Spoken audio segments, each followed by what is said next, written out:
Come to the final highlight of today as part of the conference. I realized I first have to introduce myself. I was reminded I hadn't done that in the morning. I'm Jane Harsh, the Vice President for Advocacy and the coordinator of this conference. So I'd like to welcome all of you here tonight to the performance by the Epic Theatre Ensemble. Many people, I think, were probably here last year when we saw their performance. How many people saw them last year? Okay, yes.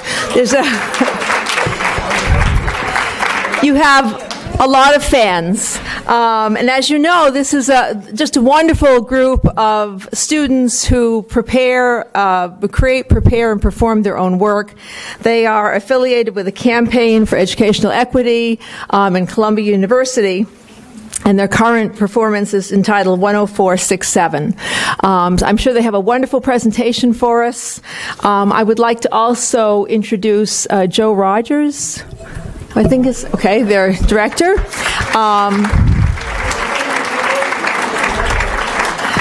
So we welcome you, and would you like to say something? Thank you very much. Yeah.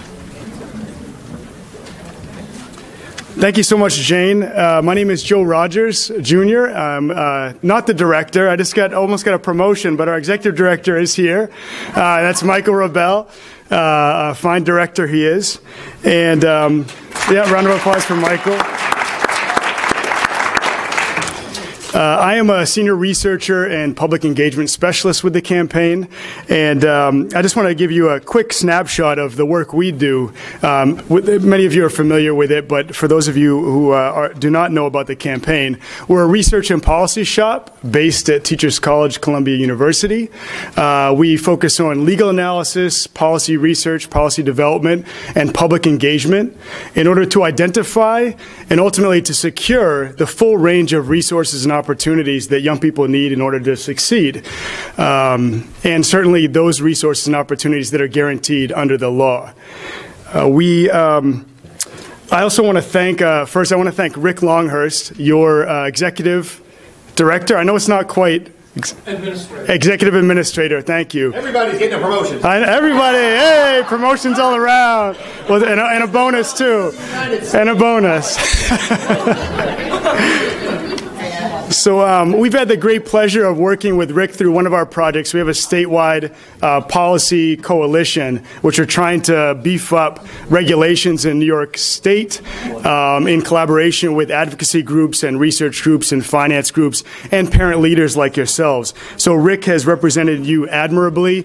He's offered wonderful insights each time we meet, and it's really helped to move things along towards strengthening opportunities for young people through this process and obviously with you. So I want to thank Rick Longhurst for being a great partner and friend to the campaign. As some of you may know, back in 2012, we produced the first ever compendium of educational rights under New York state law. First ever collection of rights in every subject area, every social support area in one document. And we called that Essential Resources. And Michael Rebell was the lead writer on that. A few of us, we chimed in here and there, but Michael spearheaded that effort. And so that's a valuable resource I hope you'll access via our website. It's available as a free PDF download on the Equity Campaign's website. We also produced, after a year-and-a-half-long research project that took us all over New York State, including to northern rural districts on the Canadian border, suburban districts, small city districts, and a number of schools in our hometown of New York City in all 5 boroughs. We realized after producing these really dense, legalese-laden, policy-wonkish documents that they weren't necessarily accessible to the folks who are most affected by the educational inequities and educational rights violations that are affecting so many of our young people. So we began to break these really dense documents down into user-friendly handouts that we call our Know Your Educational Rights handout series. Those are also available online as downloadable PDFs, and parents in New York City and elsewhere, I think some of you have begun to use them to advocate for our young people. Sort of building on that work, we realized that we need to work more closely with these stakeholders who are most affected, and we reached out to our great partner, Ron Russell, the executive director of Epic Theatre Ensemble, who's here this evening. Ron, who's here this evening.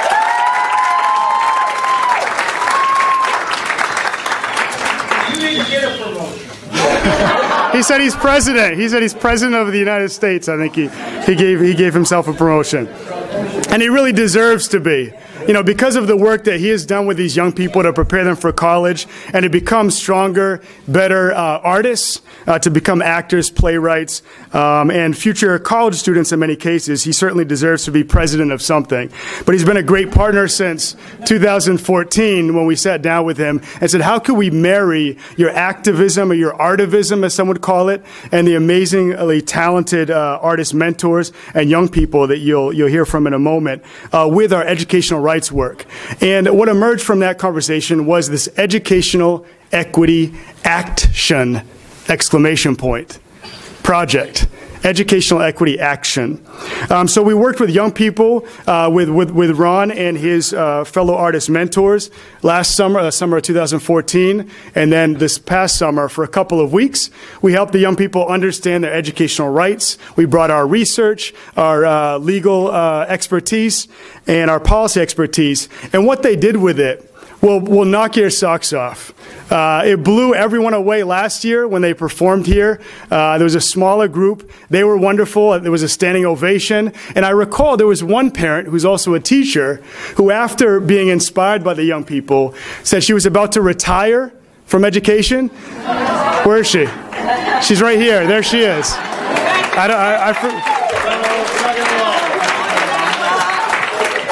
She said she was about to hang it up because so much of what was happening in education was really beating down teachers, and it just wasn't what she had signed up to do. But the young people performed last year, 3 of whom are here this evening. I inspired her so much that she said, I'm going to give it another go. I'm going to go back, I'm going to fight for the children in my community. And she's here with us today, and I'm so glad you're here. Again, I worked in education about 20 years. I have seen nothing more powerful than this performance. These young people took the basic information we gave them and made it into something so much better, something that's more accessible, exciting, and inspiring. And it's now my pleasure, after I first acknowledged Regent Judith Johnson, and the reason why I'm acknowledging her is because she was one of the regents who sat for sort of pre-production interviews with the students. So the students need to sit with a range of stakeholders, including parent leaders, principals, assistant principals, business leaders, and what have you. But we got a couple of wonderful regents, a couple of our regent leaders, and Judith Johnson carved out time to spend an hour or so with these young people to give them her insights and guidance. And she's been a champion from the very beginning of this process. And I want to thank her and acknowledge Judith Johnson for believing in these young people. So now, without further ado, it's my great pleasure to introduce the play this evening, which is called 10467. And as you may know, that's a zip code in the Bronx. So 10467.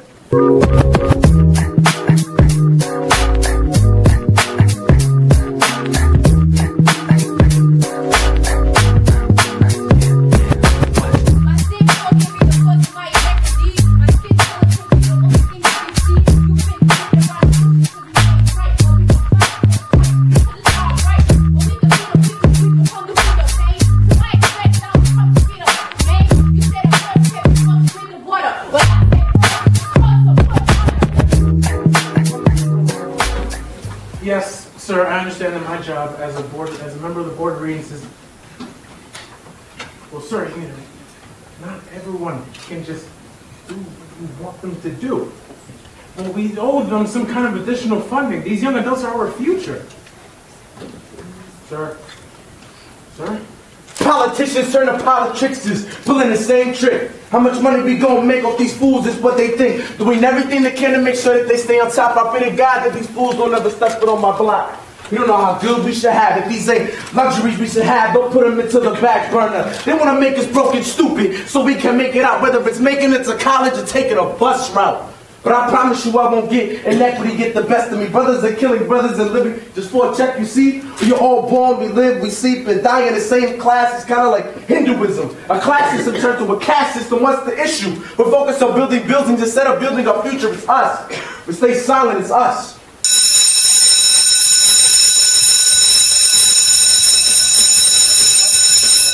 Last time you saw something because I don't have a notebook. check it. I mean, how do you expect me to have a notebook so big? I mean, what do you want me to take notes on? Raggedy ass textbooks that are like 20 years old that have 200 pages in this and I have tags written on all the rest of it. Yeah, but I ain't gonna say. I mean, I feel like something bad can happen today, so like I said, or the class. And I'm gonna get you some pen and some paper for that. Honestly, with the fat, I mean, with the glasses. How much longer am I supposed to keep this class? I'm supposed We're trying U.S. history. I'm replacement for these students right now. Look, I've got 36 kids on the rosters. Half of them have IEPs. We're trying to get someone for one AP course, which we can't do right now. Look, the hard choices have to be. I'm a U.S. history teacher.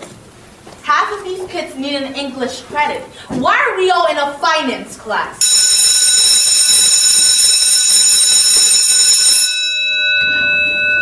Good morning, kids. Take out your notebooks, write down your heading. Tyrone, where is your notebook? Where is your notebook? I don't have one, miss. Montgomery? What? It's Mrs. Montgomery. Hey, miss, I need help with the do now. I don't understand what it's asking me to do. Just ask up here for some help. First of all, it's Mrs. Montgomery, and it's the second week of school and you still don't have a notebook. Why am I still here? I'm supposed to have an AP credit in English. I don't know why I'm here. I'm supposed to be a U.S. history. Right, you ain't gonna call me out like that, miss. I mean, I don't see why I should have a notebook when you guys don't even have any textbooks. Everyone in here has a notebook except for you. Can you just... I cannot afford to buy another kid another notebook. Miss, I don't understand what the new now is asking me to do here. Can you please just ask up here for some help. Tyrone, can you please ask up here for some papers? Please, for the love of papers. God. I don't believe that you don't have some paper when you come here dressed like... you see how quick people are to jump to conclusions, right? So automatically, just by what I'm wearing, I'm automatically some kind of...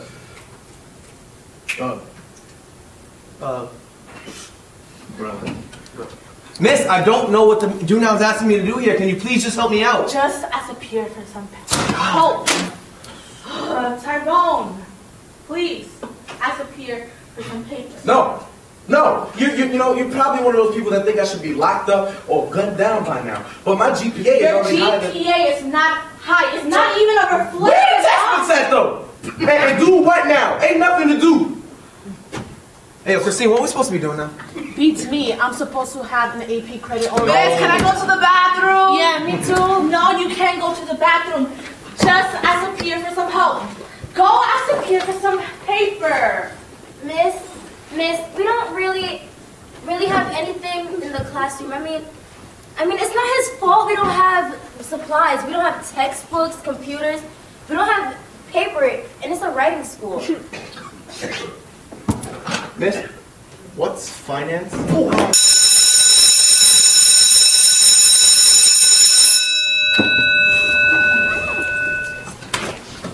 Tyrone, Principal Gordon wants to see you. And that clown what for? Watch your mouth! Hey, Tyrone, we've talked about this attitude. You know I think you're a good kid and all, but they don't think that. Give me your bag. Hell no. Whoa. Why am I already in trouble? Listen. I've only been in this class. Give me the damn bag! Ain't nothing in my bag! Can you stop? They're just poems! Tyrone. Miss, I kind of need to talk to you about... Nicholas, I'm busy right now. I need to find the AP. Can you just listen to me? Does financial aid have to do with finance? I don't know, Nicholas. Sort of law. Can you please just tell me what that means? Nicholas, I don't understand financial aid. Okay, I barely understand finance. Miss, I just... Montgomery, now please go to class, Nicholas. Miss, I'm just... Nicholas, please go to class. No. I'm here trying to get your work because I didn't really understand it. Granted, I could have paid more attention, but you were so busy not even paying attention to that situation, I could have fired off a bullet in class and you wouldn't have noticed. Now, I don't really understand what it is, but I can't piece together most of what I hear in your class. Not that you're a bad teacher, I'm not saying that. It's just, I can't think as well as I can speak. That's an issue you should bring up to the counselor. Wow, okay, so you dead ass just don't care at all. I'm sorry, Nicholas, but if you can't pay attention in class, you can't expect me to give you a summary of the lesson. All right, well, miss, sometimes with you, a summary is I'm the sorry, lesson. Nicholas, Lena, this finance class isn't working for parents.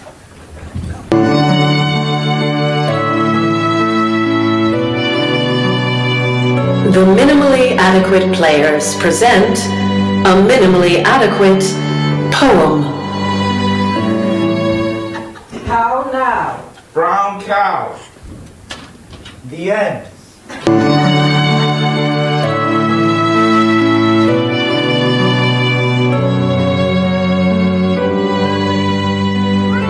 Cell phone. I gotta call my daughter to bring me my special salt to soak my feet. Oh, Lord. It's like every time I hear about another suspension, a corn just pops right out of nowhere.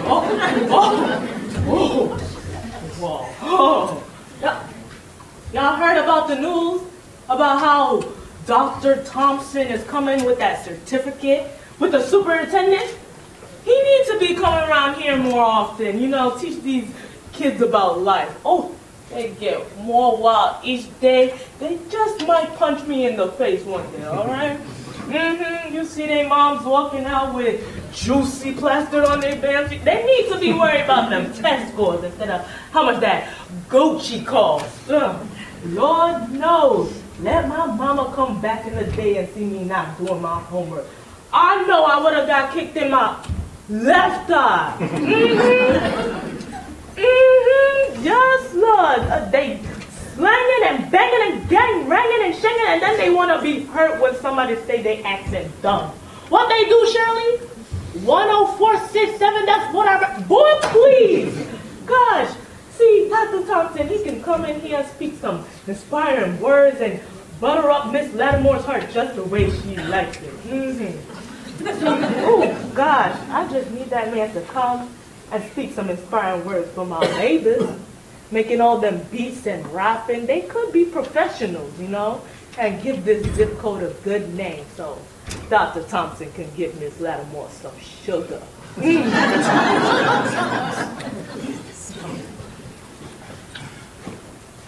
You know what? Let me tell you something. This school is embarrassing. You know why? You know why?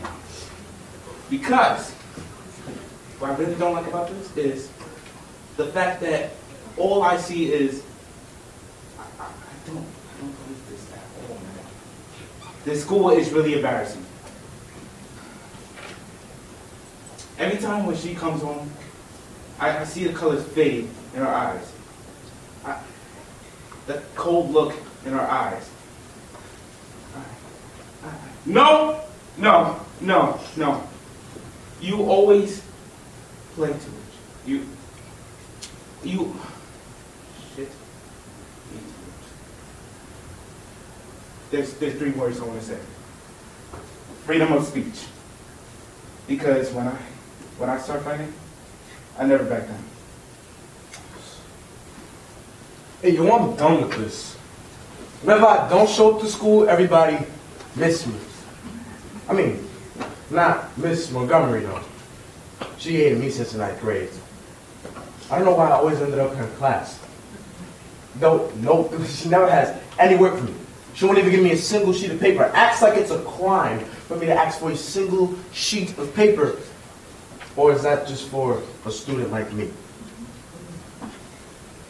Oh, why is he here? He doesn't understand the work. You know how I do understand the work. Just that nobody ever gives me a chance. I was only in school for 1 class before those clowns took me out. 1 class. All because Principal Gordon got it in for me. And that's what I did. Felt as blind as ever because they got my bag and my glasses. And I went straight home. It's not like anybody's ever there anyways.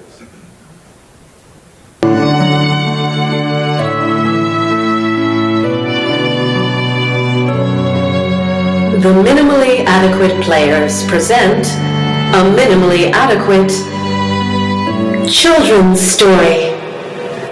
Once upon a time, a dog went outside. He died. The end.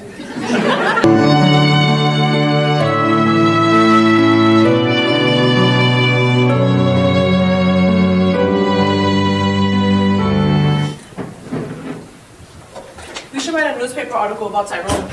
Miss Montgomery shouldn't even be teaching that class. Now Miss Samuels, she should be teaching that class. She could teach anything. But yeah, he's not even going to be coming back. To the newspaper club? To school. I heard about it, but not enough information. We have a paper due out Friday. Oh, how about the rats that are hiding in the lunchroom walls? But we don't need that kind of news. Okay, how about this? Breaking news. Another poll from our lovely gymatorium has fallen on another student. That kid should have seen where she was going. Attention! We wrote that 2 weeks ago. Oh yeah.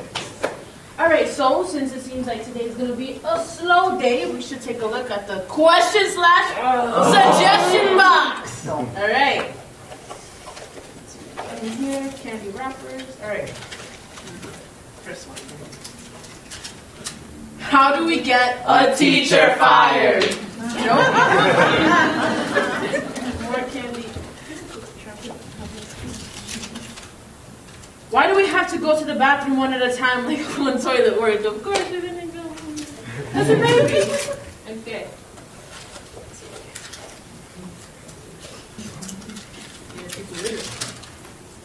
Suck my nope.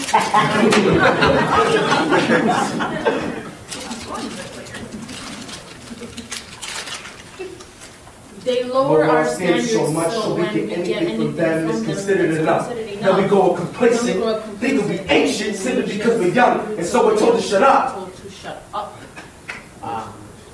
What does complacent mean? Got you. Complacent. Showing smug or uncritical satisfaction with oneself or one's achievements. Alright, so it's like when you ace the test, but you don't get on honor roll. No, it's more like if you say, I get good grades, but you got 65 average. More like, at least I'm not failing. I think that's just being blind.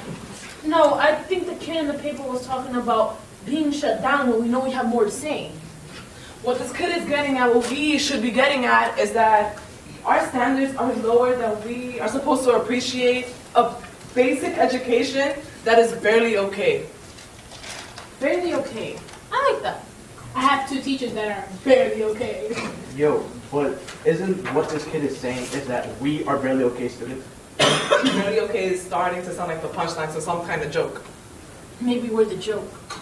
How do we even look into it? We barely even know what we're looking for. We could research up. We know how to do a story. My dad always told me if you want to change the situation, you have to get the information.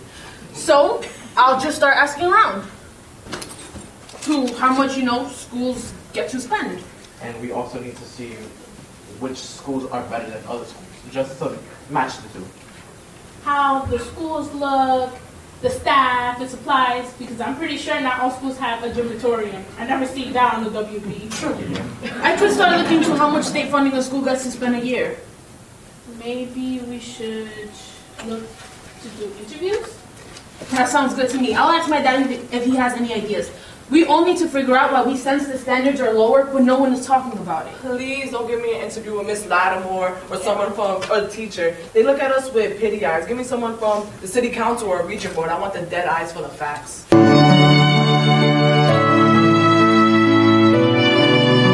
The minimally adequate players present a minimally adequate love song.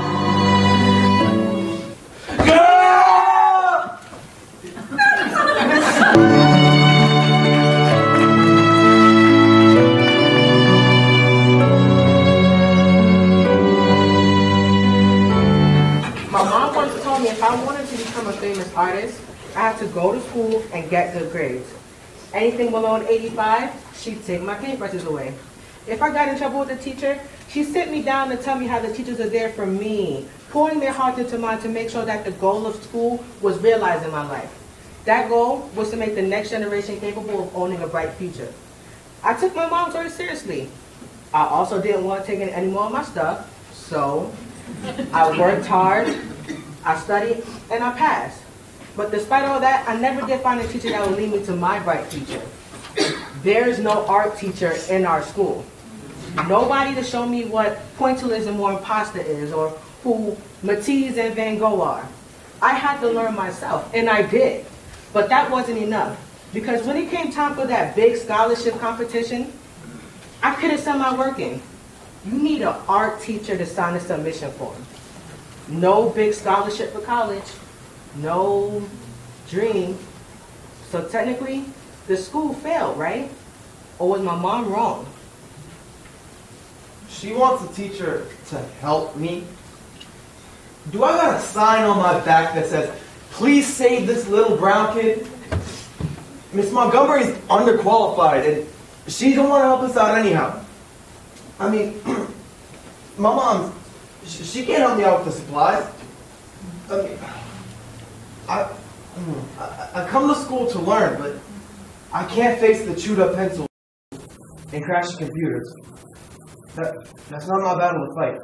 I'm gonna just skip school, forget college, and maybe get a job and put some money in my mom's hand. I just know I gotta get out of here.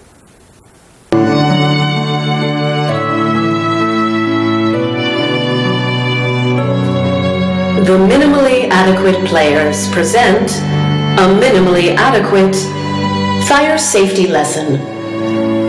Fire!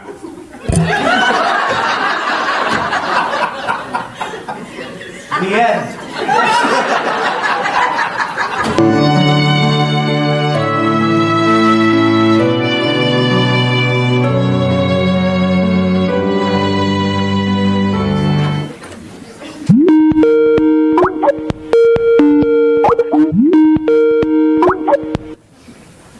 Good afternoon, Miss Diaz. Oh, okay. Christine. You don't have to call me Dr. Thompson. You can just call me Andre. You know I'll be at your school in a couple of days presenting a certificate of progress with your superintendent. We here at the Board of Regents don't always get much of a chance to talk to students that we serve, so, well, yes, there's clearly a problem with our public school system. However, I know how easy that problem would be to fix. All it would take is, say, a very diverse group of New Yorkers, standing up and proclaiming that they know their rights, and will accept nothing less than was given to them by the state constitution. Not just racially diverse. It can be people of different ages, of different boroughs. But race matters. I have a saying I heard from a friend.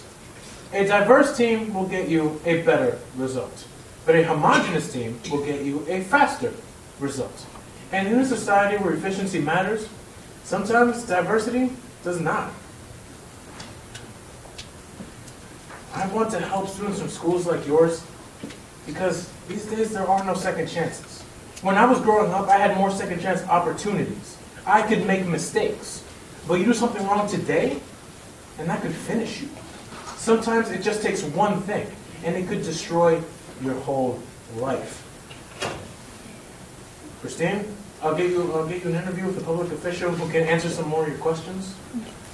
I enjoyed this, and I look forward to meeting you soon.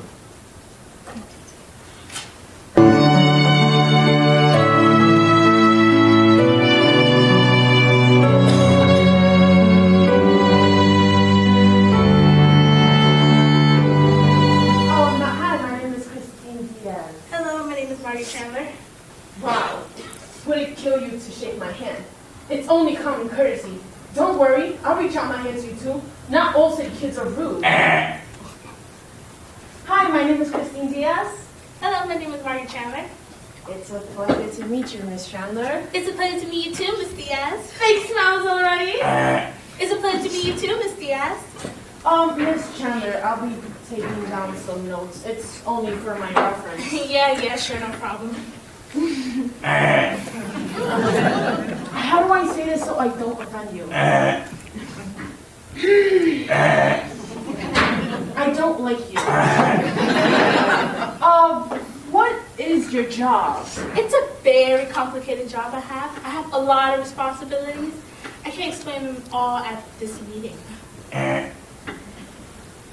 very complicated job I have. It's a very complicated job. Okay. Next question. The school has a gymatorium. It's a gym and an auditorium together. So when you're trying to play basketball, you have to watch out for the pole supporting the auditorium. So, in your opinion, what are the steps to be taken to ensure that New York City students have the adequate facilities that we need in order to play basketball and do theater, well, just not in the same area? I think your question is one of those questions you need to ask a direct representative in New York City. The state has nothing to do with this. I mean, we do, you know. I think your question is one of those questions you need to ask a direct representative of New York City. The state has nothing to do with this. That's not my department. We oversee the department, but the city runs the facilities. I don't think that's underneath the New York State's purview. I believe that is a question for the mayor. He will be able to give you more of an insight. The state does provide money for education, just not for the Bronx, Brooklyn, Queens, for the city. The state needs money for necessities such as repairing roads, making the state improve, everything that makes the state run. So, New York State schools are a part, a very small part of what the New York State will fund. Do you realize how, excuse my language, how fucking stupid you sound? You're telling me you'd rather waste money on repairing the road rather than on protractors? I mean, you've done an amazing job with the potholes I see every day. I only have one question for you. When your generation is done, my generation will take over, except we will be left educated because some moron decided to fix the road rather than providing us with protractors for geometry class. Or even better yet, a textbook that does not say turn to page 186. Follow me on Instagram at Smiley_JellyBeanRed. Oh, over so much channel. With all the respect in the world, the state can show their money up Take that girl, Monday. that's interesting. I just want to clarify, it's not the state's fault. Of course. The city has all the responsibility. Of course. That's interesting. It's actually funny how we have developed the human instinct to point fingers. You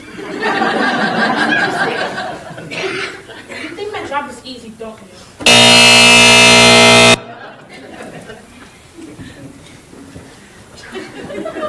You just want someone to blame, Miss Diaz. So I'll be damned if you want to take me down with the rest. I do my job. I do what's expected of someone in my department. What you don't know, or rather what you don't care to know, is that I have a family myself. You see, I have a theory. You put others and me in a situation to dehumanize me. But I think, I feel, and that's what's dangerous. I'm sorry that you don't have certain things. But in these times, it's eat or be eaten, sink or swim. I can't give you all the things that I know that you need. And after all, I'm only one person, Ms. Diaz. Bureaucrats are paid to lie. They are the biggest bullshitters ever. Politicians, when you vote for a politician, they say these amazing ideas that sound, well, amazing at the time. And as soon as they get elected, they hire bureaucrats in order to say that they never said those things. But in that moment, she was real. She's right. I tried to get her to uncover the big scoop. I knew there were some things she couldn't say, but I didn't care. But you see, that's the problem. If no one speaks up, then who will? The silence can become, well, quite violent. Whoa.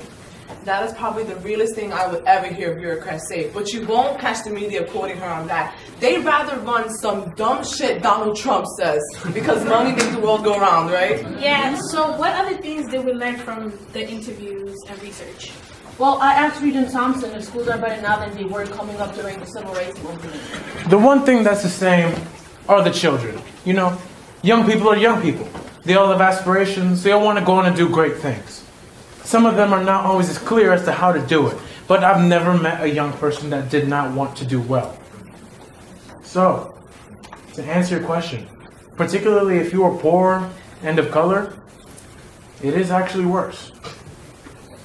All these kids in urban underfunded areas get caught up in who they are and what society wants them to be.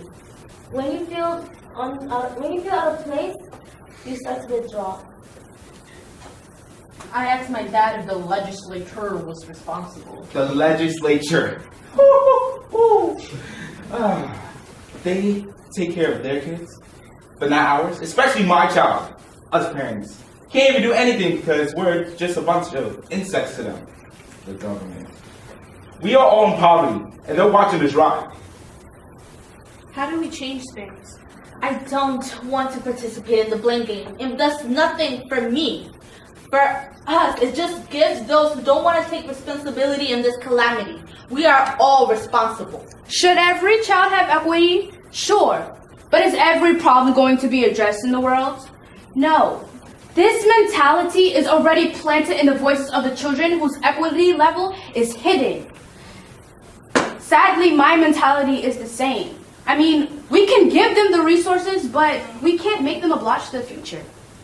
You know how many times I had to write grants to get money for the school? But I still write them though. Because to be an assistant principal, you have to have resilience. You can't just complain that the education system is messed up. You gotta do something about it, if it's really about the kids. One of my interviewees pointed me to a recent lawsuit, Campaign for Fiscal Equity versus State of New York. A Supreme Court judge says students have constitutional rights to a sound basic education. Children are required to minimally adequate physical facilities and classrooms, which provide enough light, space, heat, and air to permit children to learn. The gymatorium, holy shit. Hold on, I'm gonna write this down. Enough air. I never knew air was a privilege since it's minimally adequate. Barely okay, right? Anyways, moving on. According to the judge, children should have access to minimally adequate instrumentalities of learning, such as desks, chairs, pencils, and reasonably current textbooks. I mean, according to our textbooks, Richard Nixon is still our president. This is my favorite. Children are also entitled to minimally adequate teaching of reasonably up-to-date basic curriculum, such as reading, writing, mathematics, science, and social studies, by sufficient personnel adequately trained to teach those subject areas. Do you think our teachers know about this? I doubt it. We need to interrupt the town hall meeting this afternoon. It's mandatory because the superintendent and Regent Andre Johnson is coming. Yeah, that baseball player that used to go here. Well, it's time that the parents stepped up. Oh, I love all my babies. Even though they're not my babies, they're still my babies. I mean, how could I ever turn my back on a child? What could they ever do that makes you want to shut them out? Is it because of their ignorance? Someone would not see the reason to listen? A school, this school can improve, but what does that do for my black babies and my Hispanic babies? Do they improve? I'm a little embarrassed to say I don't know how to fix the issue, but I want to help. I swear I want to help, but how though? I want to get active. Ooh, not too active. Whoa, my doctor said I'm not fit for that. Ooh. But how does one fight with little to no knowledge about the topic? How am I going to look walking into their meeting and they're talking all that good, meaningful stuff and Miss Lattimore won't know a damn thing they're saying? I get my kids to open up and talk with me and advocate, but I can't even advocate for them to get things to change. Why we gotta live like this? The government on my back, I'm losing my wits, lying to us, and they'll never call it quits. When will we get the gist and realize this isn't it?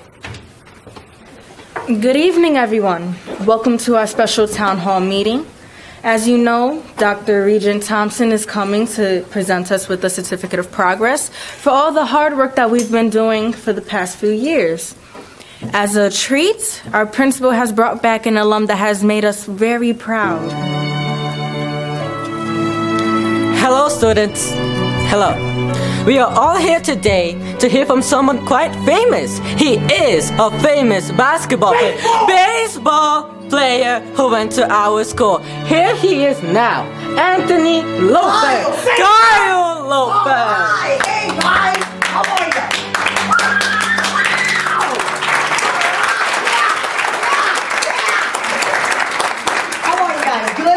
Why not great? Why not amazing? That's how you should feel. You know what you guys need? You guys need motivation. Let me tell you guys a story. It was 1995, right here in the Bronx. 10467. I was walking past a fancy restaurant, and there was an alley behind the restaurant. I looked in the alley. I heard a sound in the alley. And what do you think I saw? What do you think I saw? No! I saw a man eating another man. He looked at me, he said, yes, is there a problem? I said, no, there ain't no problem. As long as you give me a leg. And we ate that man. Together. The point of the story is, you have to want it. If you want it, you'll get it, but you have to want it. You have to want success. You have to want success when you want to breathe. You have to want success when you want to sleep. You have to want success when you want to shower.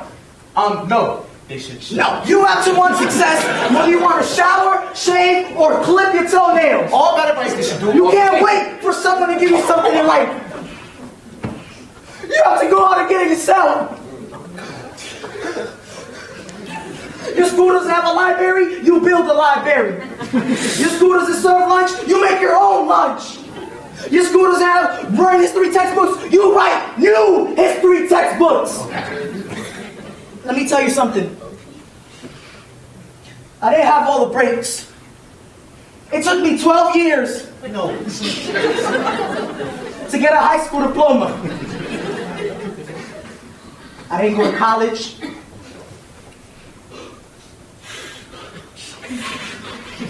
You don't need to go to college when you got this philosophy. No. Stop sleeping on the streets!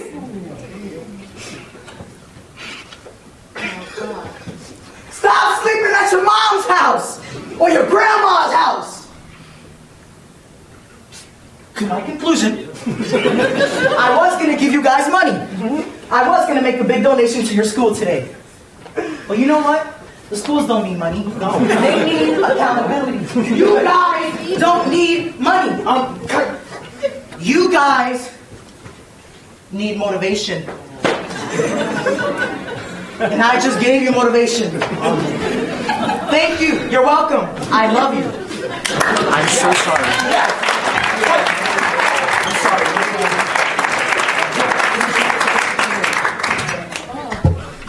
Thank you, Kyle. I think. Okay. Well. So.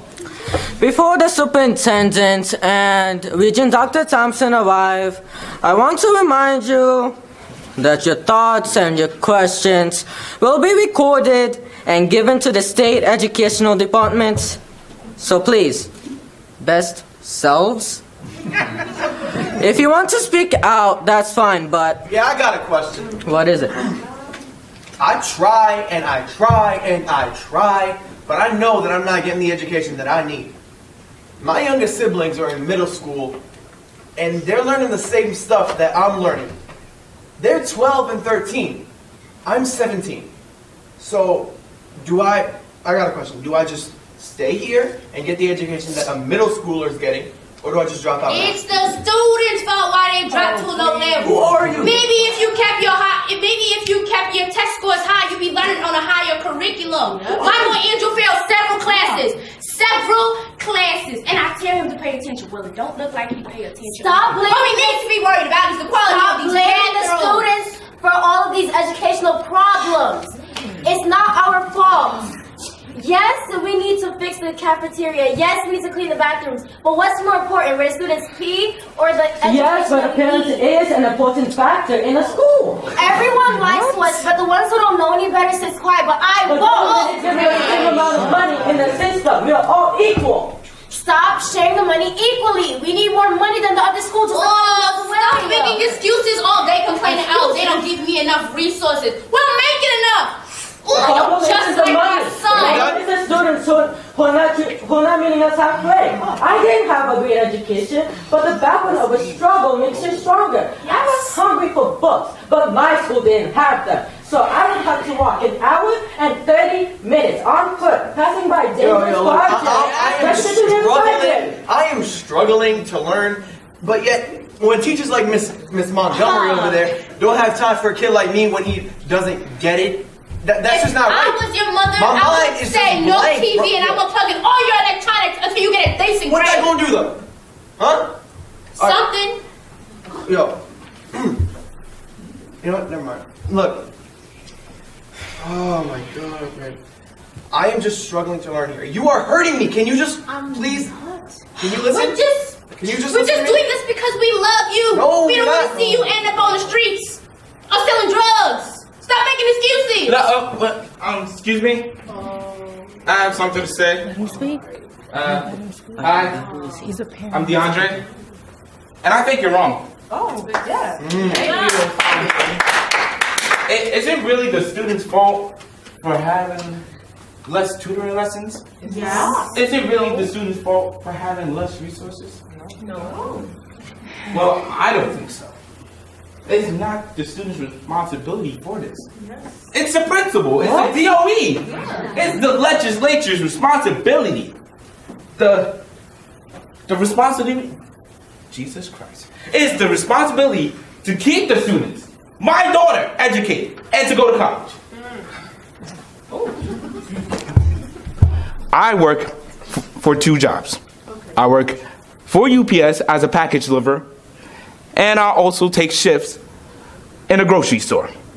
I work my ass off, paying the bills, keeping the money. Well, not really keeping the money. I'm saving money for my daughter's college fund, and I'm bringing the money to the table for my family.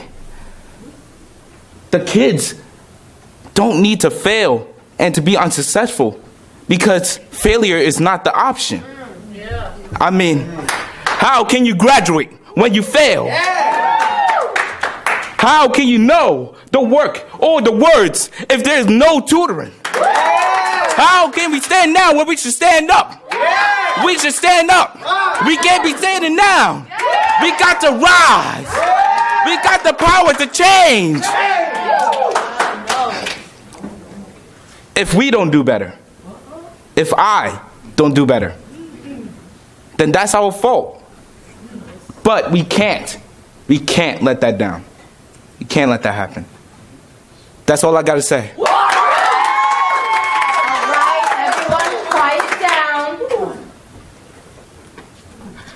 Now, the superintendent and Regent Dr. Thompson are here, and I don't want any of you idiots. That's all I have to say. All right, everyone, quiet down. Now, the superintendent and Regent Dr. Thompson are here, and I don't want any of you making criticisms.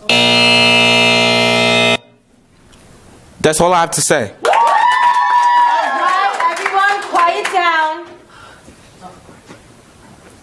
Now, the superintendent and Regent Dr. Thompson are here.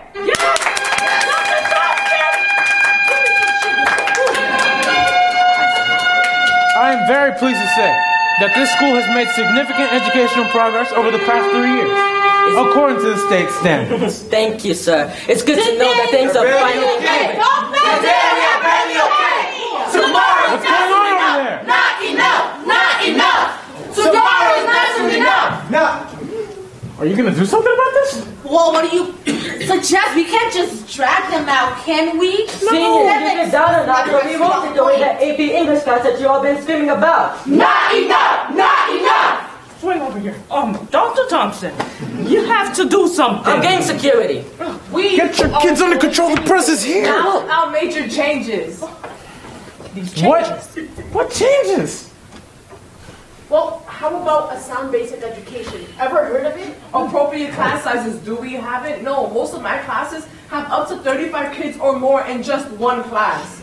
Just because we are a school in your blind spot doesn't mean you're allowed to mistreat us. Are we just not important enough to be held to a higher standard? Not enough! Not enough! These kids are heroes! Everyone gets a contract! Well, what is it you want? How about a longer lunch period? I know. How about a free period? We won't be won with crap like that. We don't want less work. Why don't you give us a class that actually give us credit for college? Extra teachers for the classes that we need. Can you give us what we want? Can you give them what they need? If you really want something to change, you can't just sit here and complain. You have to start like a student council. Start to get your school back on track. Clearly, right now. We don't owe you some kind of path to college. Well, Mr. Gordon, No. I will not tolerate this type of behavior in my school. Remove them. We just want to stay in the system we are a part of. And I completely agree. Unhand that child. Principal Gordon, you may have forgotten that New York City is a part of New York State. And New York State is a part of the United States. And in the United States, we have a little thing called the Constitution. He's a doctor! And it serves to protect the rights of every American citizen through representation. Yes, but they're just kids. Kids don't vote. And the judiciary. These citizens must be protected regardless of their age. Yes. Principal Gordon, how about you and me have a little talk with my superiors? Waking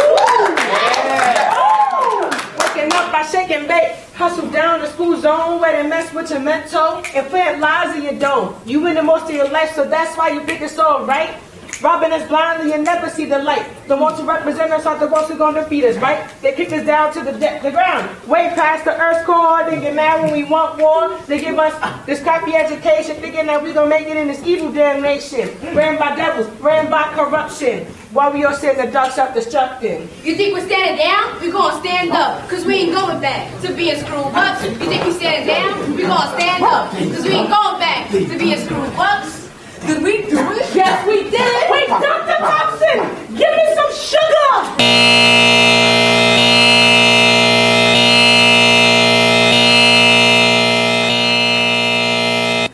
That's all I have to say. All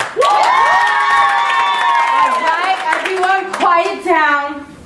Oh, okay. Now, the superintendent and Regent Dr. Thompson are here. Yes. He's not coming. What are you talking about? He got stuck in Albany. Oh my. He's not going to show.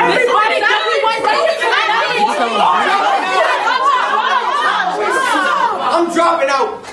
There ain't no cavalry coming. It's us. We stay silent. It's us. Who here is a student?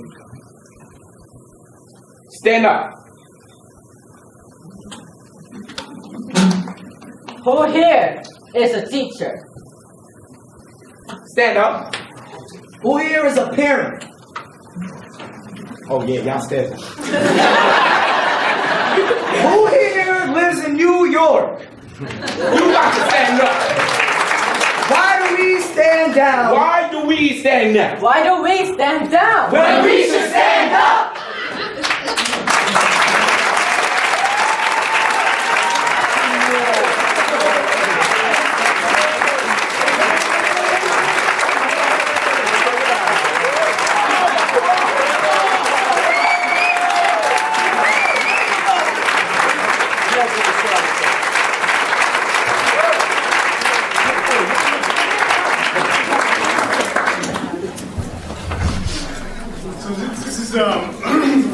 This is the opportunity where we do have a chance to ask questions, and they also have a chance to ask questions of you. But another round of applause for.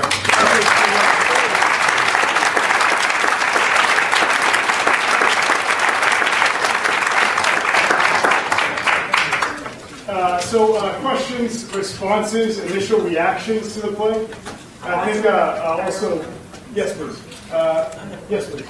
Can any one of you tell us what are some of the most meaningful responses you've received from the audiences you've appeared in front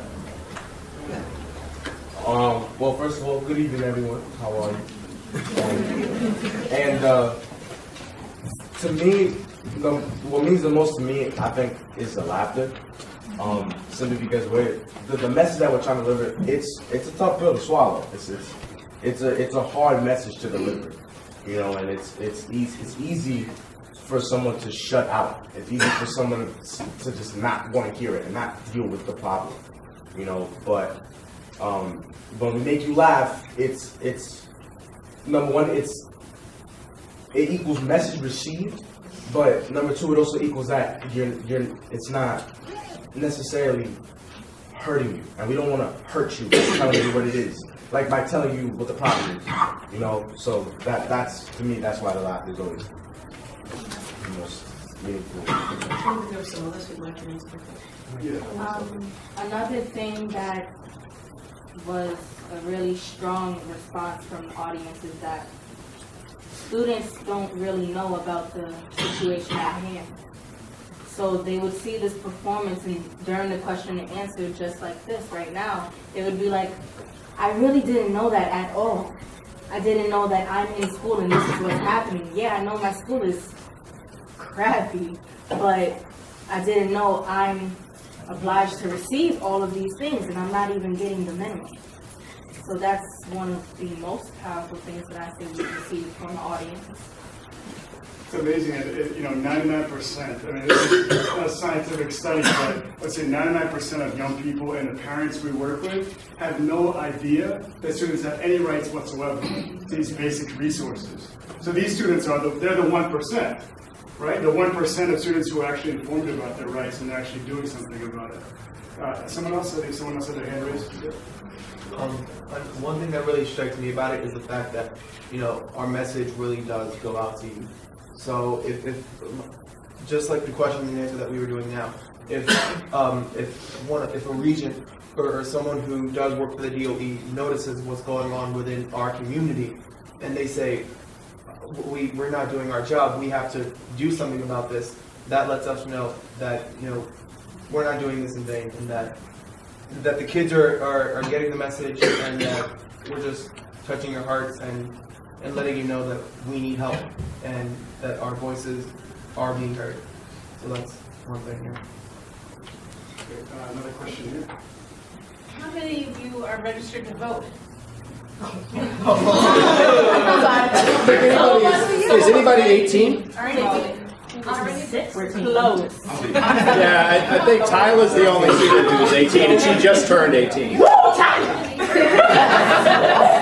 Tyler, you're registered. So we have one who just passed the threshold. She's registered to vote. So 100% of the people that register to vote are registered to vote. Yes. Good batting average, Kyle. Right? What did you say? Most of these students are 16. Yeah, 16, 17, there's two 15-year-olds. I don't think I said this in the beginning. There's another question back there. Where's the old lady? Tyler, oh, there's the old lady. I'm 16.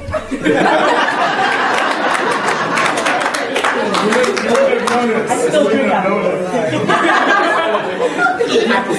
The thing I don't think I mentioned, if I did, I just want to underscore is that these students wrote this play.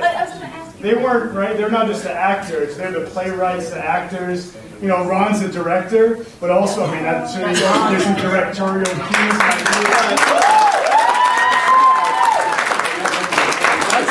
If you think about the minimally adequate players, so the genesis of that was that when Joe conducted a workshop and used the term minimally adequate, we came out of that, and honestly it just sort of went through our brains and we didn't make much of it. And about 3 days later, I think it was Jim, who was like, that phrase just will not get out of my head. One of our mentors, we were talking about, well, what's sticking with you from this? And he was like, I can't get that phrase out of my head. That is the lowest standard I've ever heard expressed in my life, right? Minimally adequate, it sounds like an oxymoron or something like that. And so what they started doing was they started making up, I think, Robert, you started making up minimally adequate stuff. Like minimally adequate Pledge of Allegiance. You know what I mean? Like, America, yes. You know what I mean?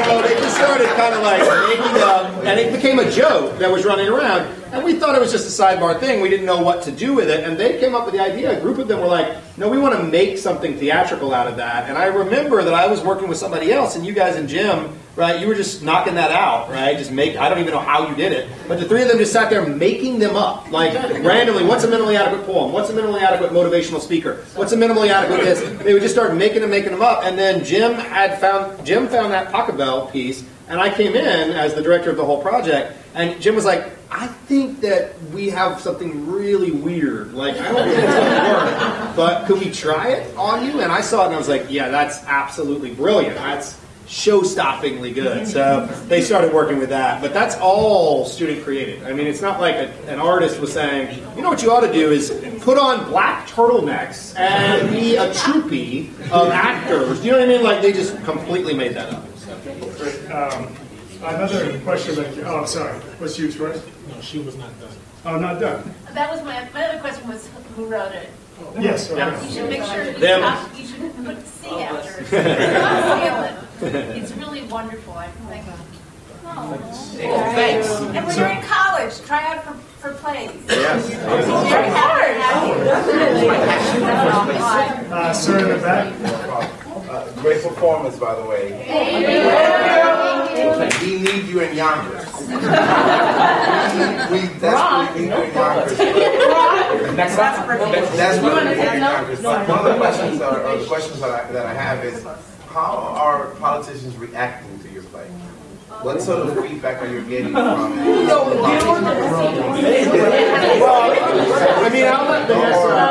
they performed in front of politicians, and what sort of feedback are they getting? There haven't been a lot of politicians who've seen the piece. A couple of people who've talked to me, not particularly positive. It's. I mean, the one comment that I did get at one thing was the person didn't say these exact words, but essentially said, "What exactly cat are you trying to let out of the bag? Like, what are you trying to get at, right? You know what I mean? So what's the goal here, right? Because it's clearly not just student voice.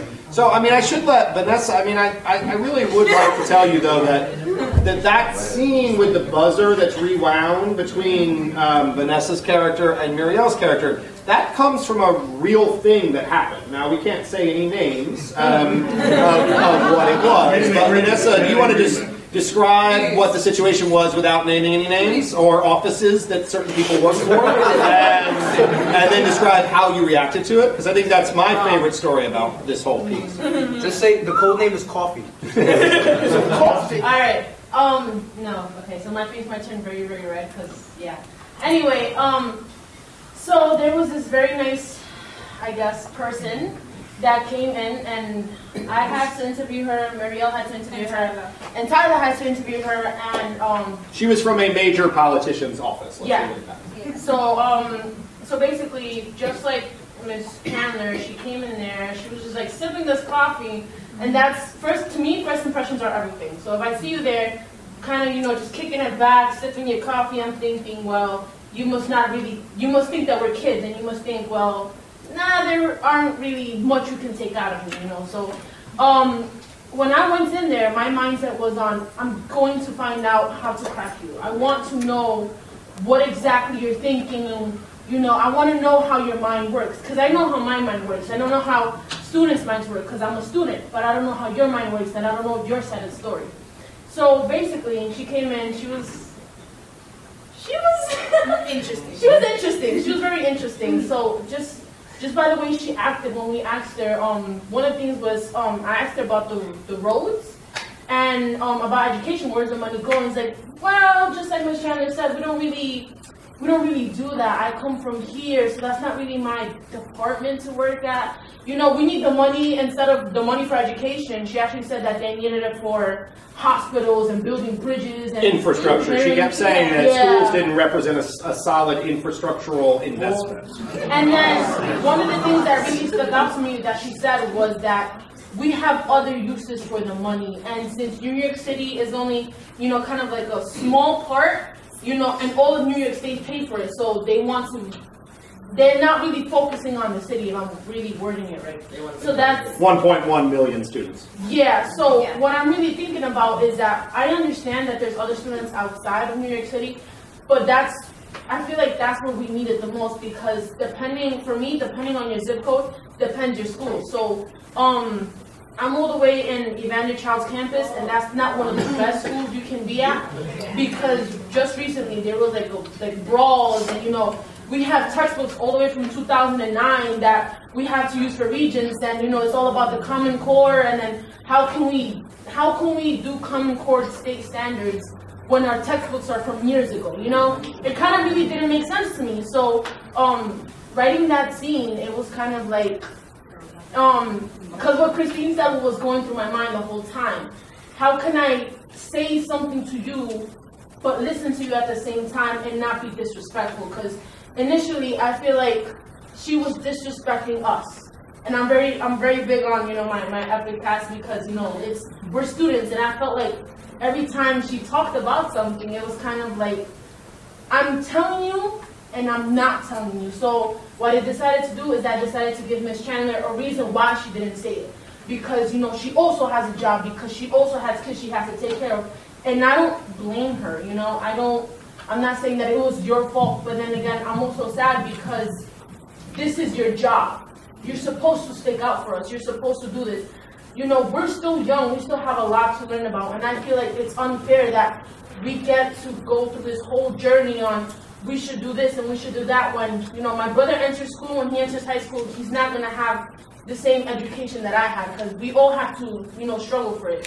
So what I'm trying to get at is that she was a very peculiar lady. And that scene reflects on how I felt about her. Well, and I think if I could just throw in, just to wrap it up, that was beautifully said, but I think that, you know, Vanessa, who's really tough, if you can't tell, and who's headed to, I mean, she's already got major scholarship offers from lots of colleges. She's got offers coming in from all over the state and all over the nation to come to college there. All the seniors will do, but because college access is a big part of what EPIC does. But she was really hurt, I think it's fair to say. Hurt, deeply, deeply, deeply hurt. And I felt like there was a moment there where I expected you to kind of shut down and not react to it. And what was amazing was we had studied a play earlier in the summer called Sure Thing. It's by David Ives. And it's a really funny little play that I showed them because it had a theatrical technique, where a man walks into a cafe, a woman is reading a book, he says, "Hey, is this seat taken?" She says, "Yep." And there's a bell, and it goes ding, and they rewind. And she comes back in, and he says, "Hey, is this seat taken?" And she goes, "Well, no, I'm actually, I was waiting for someone, but no, go ahead and sit down," right? And he goes, "Who are you waiting for?" And she goes, "My girlfriend." Ding, right? And like, so it keeps rewinding until they get it right, and finally, in the end of 15 minutes, they're married. They go through a lot of hurdles to do that. And without any discussion of this, Vanessa went home and took what happened to her, that interview, and that play, which are in no way connected, and built that scene, and brought it back complete, like done, right? So for me, that's the important thing about this process and this connection to educational equity, is that it gives students a chance to take the things. I think it's been hard for some of you guys, because now when you look around your schools, you see it. It's like it's right. Yeah. It's like it's not always. I always feel a little bad sometimes because they go back in their schools and will come and point out things in the school for writing, right? Like in the school for writing, they go to a school called. Some of them go to the Bronx High School for Writing and Communication Arts. There's only one photocopier in the whole school that works, right? Except that it had a big sign on it when we got back at school, and Vanessa saw it, and it said, it's a big sign. It said, "This fire extinguisher must be placed in exactly this position for this photocopier to operate." And this fire extinguisher is like pushed up against the thing in this crazy way.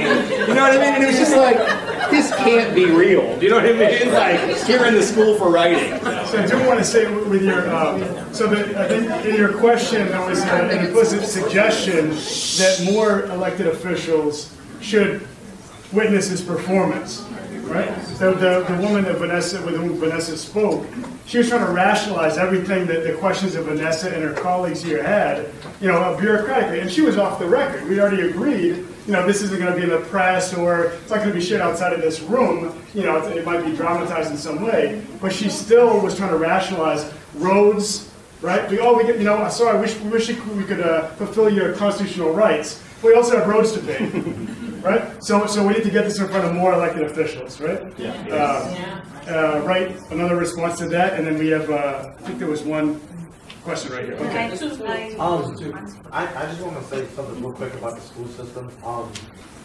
Like, cause I have IEP. I'm a senior. I have IEP, and like my main trouble is always global history. Like that's history in general is just basically most kids' problems. And kids with IEP, you know, they get extra time and when they take the Regents, as well as they're saying, oh, a certain kid that takes this as many times test doesn't have to pass with the 65. They can pass it with the 55. Now, I'm not going to lie. I passed, like, my guidance counselor told me, and me telling me not to tell no one else that has IEP, saying how, oh, I don't want to say this, but since you pass your other Regents with 65 and higher, you could pass your global with a 45. Now, I got a 50 in my global. So I'm not proud of it. I'm glad that I passed, yeah, but I'm not proud of it. Why? Because it affects me in the future because of the fact that I don't know who runs the president. Don't even know how to ask the question. I don't know like what certain things are about global history, and when I go to college, the professor's just gonna look at me like, is this kid serious? But that, I kind of blame myself for that, but then also I kind of blame for the teachers because of the way of how they teach. They don't try to expand. They be like, okay, I know how to do it this way. Everyone else gets it. Okay, fine. You and you don't get it. I just have to go with the class. And I'm not complaining about that. Like, I'm not gonna lie. Like, you guys like Miss Elliston. Okay. You guys like the U.S. history teacher in our school, but the only reason why you guys like her is because of the fact that like she knows everyone else gets it. If two people don't get it, they get left behind. And I was one of those kids. So that's why I'm saying like tutoring does kind of help, but not the type of information that I need to process. Like you have to say it slowly. Don't just say da da da da. You got it? Because I'm not gonna get it. And would you also say in smaller class size? That came up a number of times in your play, Yeah. right? Where one teacher, you know, with a range of needs, you know, couldn't provide the personalized attention to the student who needed it, who kept asking for it because he wasn't getting it. He didn't get the support that he needed. So, thank you. Yes, please. I see you Wednesday, March 23rd is your performance at the college. Is there any plan to expand where that presentation will be, or that's just the... There's a lot, actually. That's just the only flyer we have. We have several other in New York City. We have March 11th. We also have a benefit performance on March 20th. Then that performance on the 23rd. And then actually we're going to Washington, D.C. April 9th, 10th, and 11th for the... yes, on Epic Theatre Ensemble's website. You can find that at. And Yonkers, May 2nd. So also in that note, Okay. I wanted to follow up what Ron was indicating before and ask you, have you talked to other kids in your school with the knowledge and the passion you've gotten, and what kind of reaction do you get when you talk to them about these inequities? Delissa. Right after, especially in line that Regent Thompson said, he said, you should start a student council. We started a student council when we got to our school. Me and Vanessa are the co-founders. And then we started our own question/suggestion box, and I had to crochet it into this hot mess. And we went from class to class trying to educate these kids. And then when it comes to the freshmen, it was all blank faces. I'm a junior, Vanessa is a senior, and they're like, "What are you talking about?" I was like, "What do you mean I'm talking about? There's a pipe leaking in the side of the classroom." And then we go with this information, most of my friends and the kids that are in Epic Remix, not in Epic Next, is like, oh yeah, it's really interesting, maybe I should look up on that. But the kids that barely show up to school and they come to school with no paper or no notebook because no one is actually pressuring them, no one is showing them that they actually care about their education. So when we come to a place like this, or when we were actually able to perform a skit in front of our school, when we show these kids that, hey, we're kids too, we care, and there are adults that care for you too, they say maybe I should take my education seriously because I actually want to get somewhere in my life. So that's what we took when I got all this information. I crammed it into my head, and I'm going to force all these other kids that I know that deserve it, and I'm going to cram it into their head too.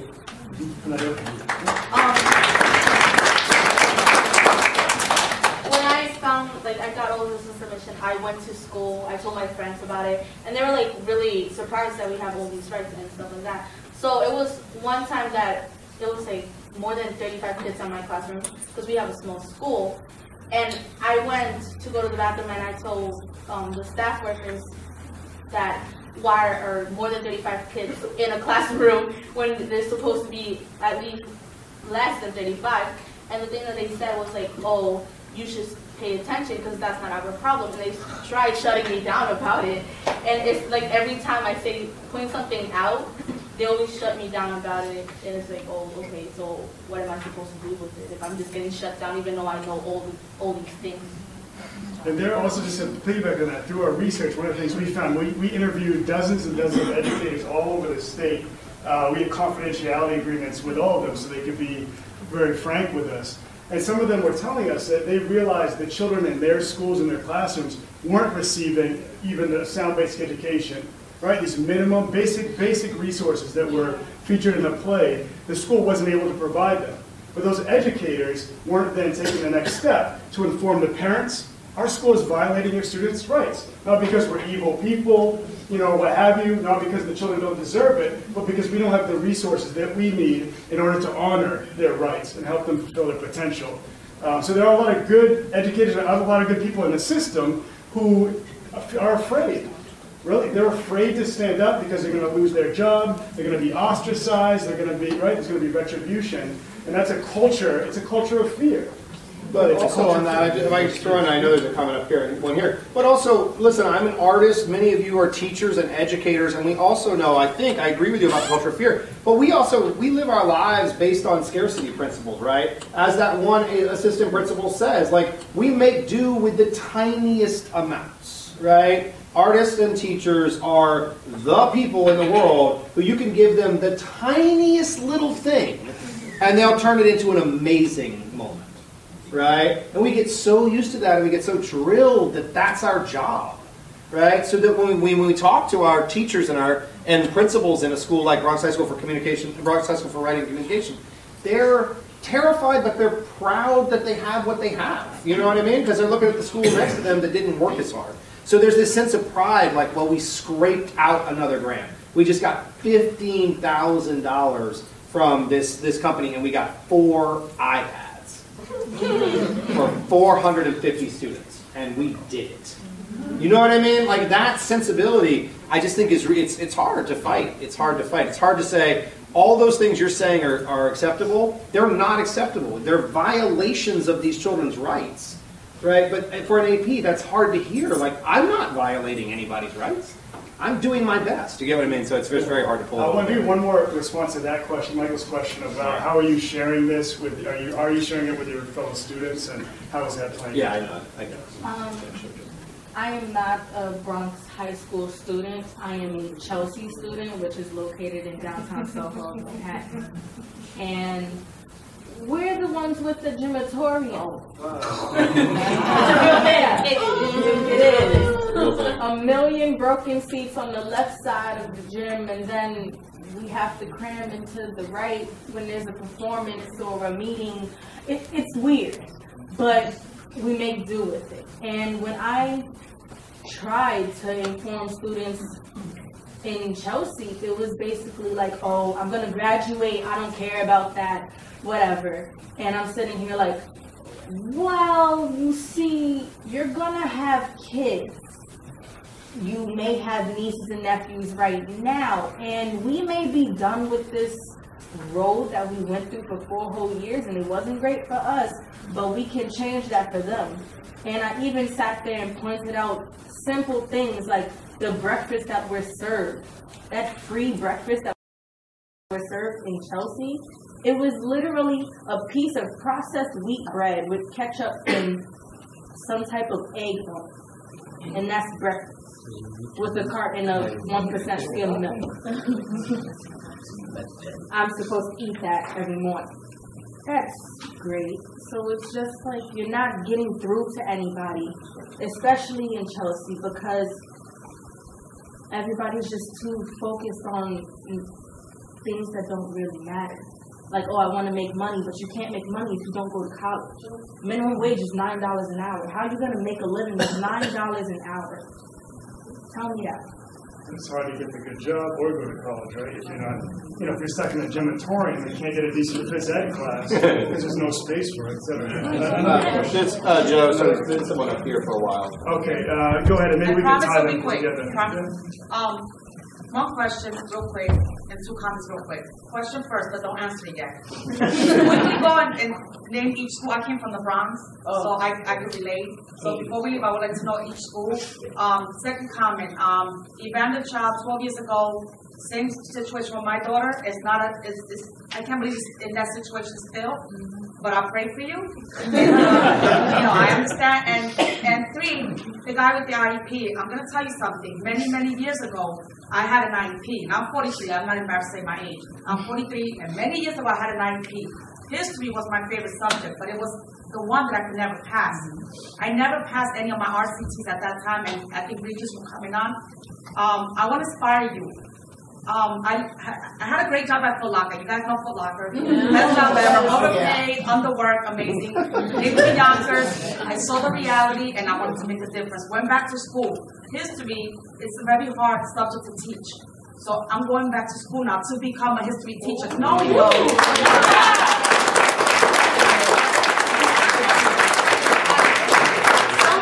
It's hard to teach history. So try to find somebody that could help you, because I found somebody that could help me in high school. And hopefully I could transfer that to the other kids. So thank you very much. Don't give up. I'm telling you, don't give up. Don't give up. I don't like IEPs mean nothing. Don't give up.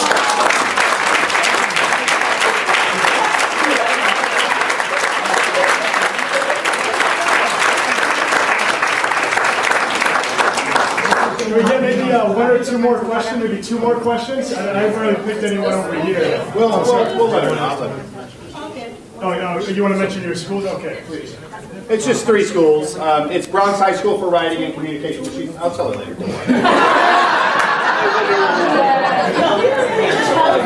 So we'll come back to it. Maybe at the end we'll close out with that. Yes, please. So I just wanted to make a comment or remark, something that I'm noticing here. I wrote down a couple of the things very briefly. In this presentation that you guys made, you guys have done an amazing job already. You guys have used collaboration, communication. You've learned skills about brevity, public speaking, creativity, and the value of laughter. And the best education comes from following your interests. Wow.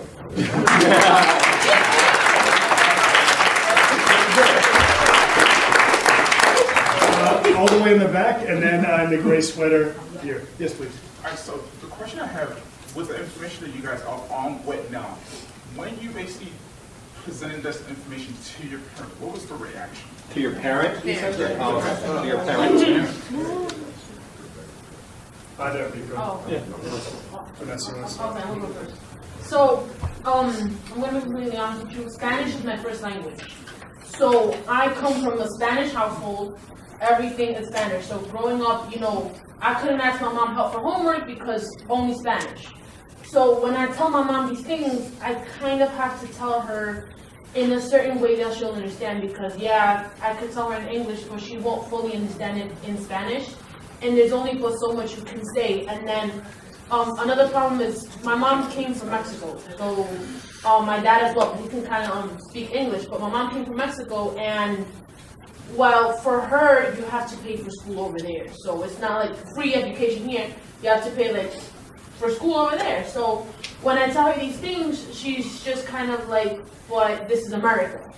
You're not supposed to have this problem in America, because America is supposed to be a country where you can learn and you can, learn for free, and you should be grateful for this and grateful for that. And, sometimes it's hard explaining to my mom, yes, it is a free education, but it is not an education where I'm getting everything I need.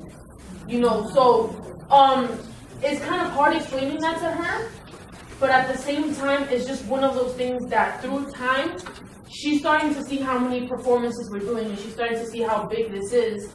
And now she's really thinking, well, I understand you're doing these kind of things, so what can I do to help you out in this process.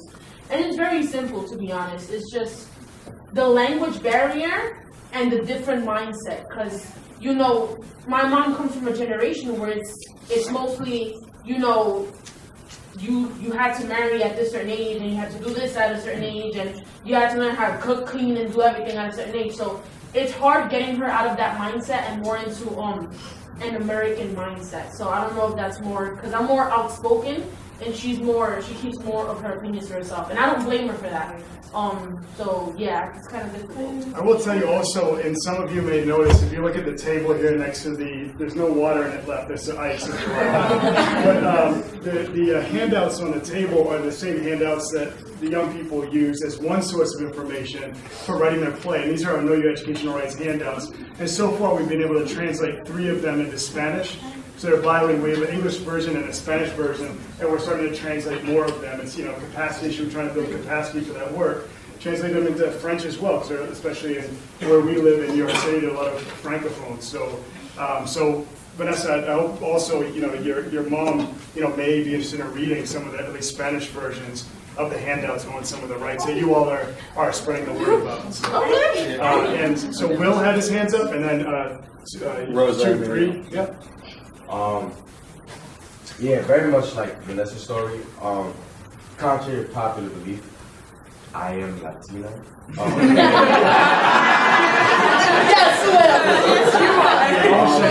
My parents were born and raised in Honduras, small country in the Caribbean, and I'm first generation in Central America. Sorry. Wait, You know how I feel about geography. I didn't even know that. So, and I'm first generation in this country. So, I definitely, when I found out all these things about, you know, the rights that have been violated, I had to be in the driver's seat. And almost everything that I learned in growing up here, I've had to be in the driver's seat. And everything, you know, because my parents they grew up in a third world country. It's very, very hard to communicate with them, and being that they grew up in a completely different world. You know, so having to be in the driver's seat for them, and not only they're always big about, you know, just making things better for yourself, you know. So they always taught me that. So now with me, my mindset being I always have to be in the driver's seat there and always having to make things better for myself, you know, I told them, I let them know, but I let them know with the mindset of like, I'm gonna fix it, because like that's how I was raised. So, and here I am, trying to help fix it. So, Say Will, say it. So start from the back and work our way this way. So it's real quick. The first time we did the play, I wrote out, I asked Ron, because my dad, he doesn't speak English, he speaks Spanish. I'm also Latina. So, so I had to write out that whole challenge scene in Spanish in order for him to learn. And even then, he didn't really know what was going on. He just like, yeah, they're very entertaining. Yeah, you guys are very entertaining. He wasn't like, I learned something about it. So, that's what I had to say. Rosa, I wanted to add on with what Vanessa said. My family is also Mexican. I'm not first generation here, I'm going to be honest with that. And it was difficult for my mom. It was difficult for my mom, like, teaching me, because I just spoke Spanish. So it was really difficult for her, like, learning homework, doing things. And she will cry sometimes when I was younger. And what else? Also, when high school applications came, I had to do that on my own, and it hurt my heart because I didn't know anything. So knowing all of this, it's like it hurts to know that I could have had a better education if I would have known better. No, it is true, because, you know, it's kind of like they don't live in the same world you do. So it's kind of hard, because like Rosa said, you come home from kindergarten, you come home from the 5th grade, you're having trouble with your language and you don't understand. but you don't want to make your parents feel bad, so you don't ask them what's going on. So you'd rather wait the next day and kind of say, oh, I'm sorry, miss, I didn't do my homework, rather than make your parent feel bad for them not knowing. So I think Rosa and I both have the same mindset where we would rather protect our parents than our parents protect us. And it's a funny feeling because it's usually the other way around, but parents nowadays, they don't see that we actually make an effort to hide what we feel because we don't want them to cry. Because that breaks my heart, seeing my mom cry. It just breaks my heart. I can't stand it. So, you know, like Rosa, coming home, having a problem, just because you don't understand something, it's hard.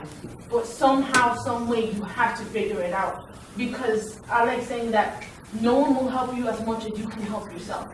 And of course, there's people there on the way, but you have to, you know, like Kyle said, you have to want it, you know? And Rosa was saying, she said it hurts her. That, you know, when her mom maybe didn't have access to the information, she didn't have access to information until like 6 months ago. And now she's wrapping up, right? She's been robbed of these opportunities throughout her trajectory, right? Not all of us, some of us probably, in some of the communities you represent, maybe you can say the same, and some of you, you know, your children in your community, they've been given all the things that these young people have been deprived of, right? And so they're going out into the world, some of them are, these are brilliant young people, I tell you, as we spent some time with, these are brilliant young people, but they've been robbed of the opportunity to do as much as, you know, or to fulfill their potential in different areas. So there's no reason why Rosa, it's not her responsibility, it's our responsibility to make sure that Rosa's mom is fully informed about the rights, and that Rosa herself is, and now she's standing up. That's a good thing. Sometimes we can internalize these things. Well, Rosa and her colleagues here, they're standing up, right? They're pushing it out for their peers and their parents and other folks to mobilize. That's amazing. Joe, there's a comment right here. Okay, yeah, and then I know we had two more responses to that. This is a real meaty question. I just want to put a little positive spin on the emotions you guys are feeling because it's really touching me. You know, I am a first-generation immigrant, but I didn't face the issues that you're facing. I came older. I also learned English where I grew up, so the language barrier wasn't a problem. But I always felt like my parents were behind me in terms of learning the culture and getting along and knowing their way around, and it was like I became the parent once we came here in a way, so nothing compared to your struggles. But I want to say that there's a reason why we all thought you all were older than your true age. You're extremely mature, very expressive, you're so grown up for your age, and you now have tools that maybe my child who's grown under easier circumstances doesn't have going in the outside world, because they've been given a lot of things easier. So you're going out in the outside world with incredible tools that I know you're going to all be very, very successful and are going to accomplish your dreams and are going to be ahead of the pack. And I believe Do you just want to respond? And then we'll work our way back. And maybe this... That woman has been raising, I feel so bad, that woman has been raising her hand all the way in the back. She's been raising her hand the longest. I'm okay, so sorry. so one response here, because I made a promise, and then we'll try to direct your question to those who are... It's not a question, it's a comment. Comment, okay. Very, very quickly, and then I want to hear her response. Great. These children are why it's one PTA for every child with one voice. And my child, who I fight for every day, with special needs, is more privileged than them. I'm arguing with my school district to get him a Chromebook. They don't even have textbooks that are current. This is why we are all sitting in this room. I'm sorry. And these are the children that we're fighting for, not just our own. And we're not doing a good enough job if this is still going on when I'm 41 and another generation of children are coming through school without enough. And we need to take this information back to our schools, to our privileged families, and explain to them why they need to join the PTA and join the fight. Thank you.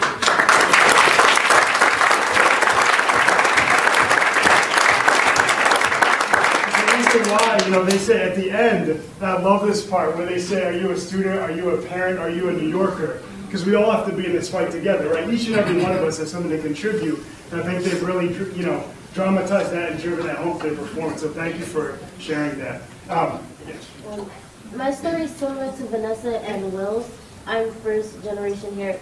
Both of my parents are from Jamaica, and they couldn't really help me, but I managed to get into the higher classes, the classes that I need to. But growing up, it was hard because my mom was a single mother. She had to work 2 full-time jobs to take care of me and my brothers. There's 4 of us.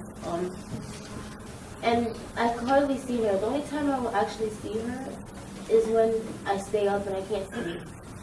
And it hurts me that I didn't really have anyone to help me with my schoolwork. And now I see that I'm stronger now because of that. Brandon. Very resilient in having to overcome challenges that all young people don't have to face. Brandon had the last comment. Okay. Yeah, one thing I need to say, because I am also one of those students who have IEPs, and I can relate to Raul and any other kid who does have an IEP. I have ADHD, and my brothers and sisters also have disabilities too, and knowing that my time has come and gone for high school, knowing that my brothers are going to go through the same thing because I didn't speak up, not because You are speaking up, Brandon. You're speaking up through this work. Yeah, absolutely. And every time during the Q&A, Brandon and others, and Vanessa and others, always say, and I think you heard in one of their responses during the Q&A, is many of them, they're 11th or 12th graders, they're on their way out. And there's no way nobody can give them back the opportunities that they didn't receive throughout their K-12 career. But they themselves are standing up. They're saying, right, I can't remember who said it, they're not going to let their nieces and nephews go through this, right? Their younger siblings, the children who come after them at the schools they attend, they're not going to let this happen to those children, right? It's educational abuse, right? Let's call it what it is, educational abuse. It's a rights violation, but let's call it, it's immoral and it's educational abuse to deprive any young person of at least the basic things to which they're entitled under the law, and that any and every child deserves. Yes, so help me out with the order here, because I know, so we're going to go, I'm going to sweep, all right? So we got 1, 2, 3, 4, and then I think we need to wrap, okay? Yeah. So we go 4 questions. I was going to say, wonderful performance, very heart-touching. But has Governor Cuomo been invited to one of your performances? Well, that's an interesting question.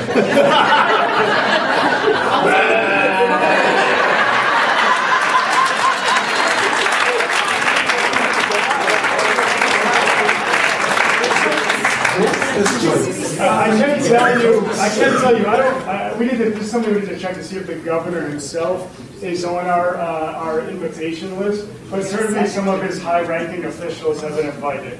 And I don't know that any of them today have attended one of these performances, but I think maybe we need to redouble our efforts because, as Ron said, there are a few coming up in New York City. We're hosting one at Teachers College on March 23rd. And his commissioner, the New York State Ed Commissioner was there a couple weeks ago, and then we're going to be down in D.C. We don't expect him to come to D.C., but certainly one of the upcoming New York City performances. It would be great to have him and other members of his team attend. So, and certainly, since you all are recording this, I think this is the first time we've actually recorded the entire performance, using a high-quality camera and all of that. So we can certainly send him a link to it. I think you're going to post it on your YouTube channel, right? So we can certainly deliver him a DVD, whatever, to his office, certified mail, signature, confirmation requirements, etc. Thank you.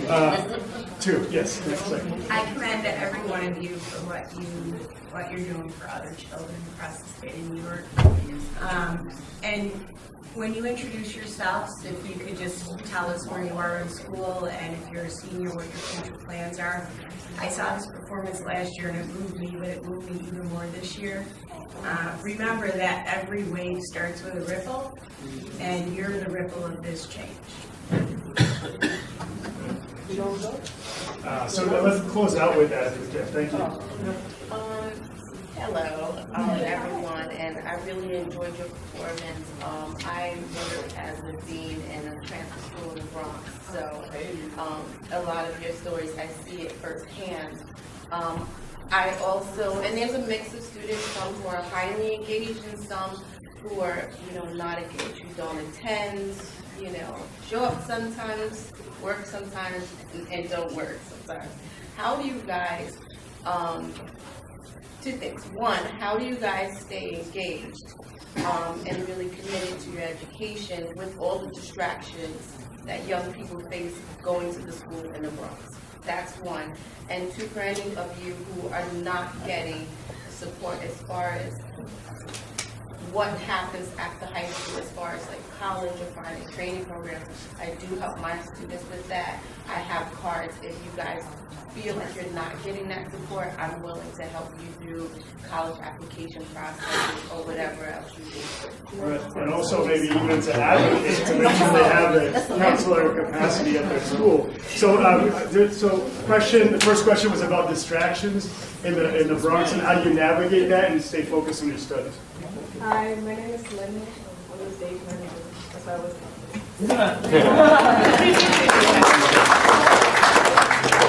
I don't think it's a matter of whether or not you want to fight. It's just you have to. You go in every day. You don't say, oh, I'm going to see these inequities, I'm going to be sad about it. You say, I'm just going to push through it, no matter what. I've always been a fighter, and I got that from my mom.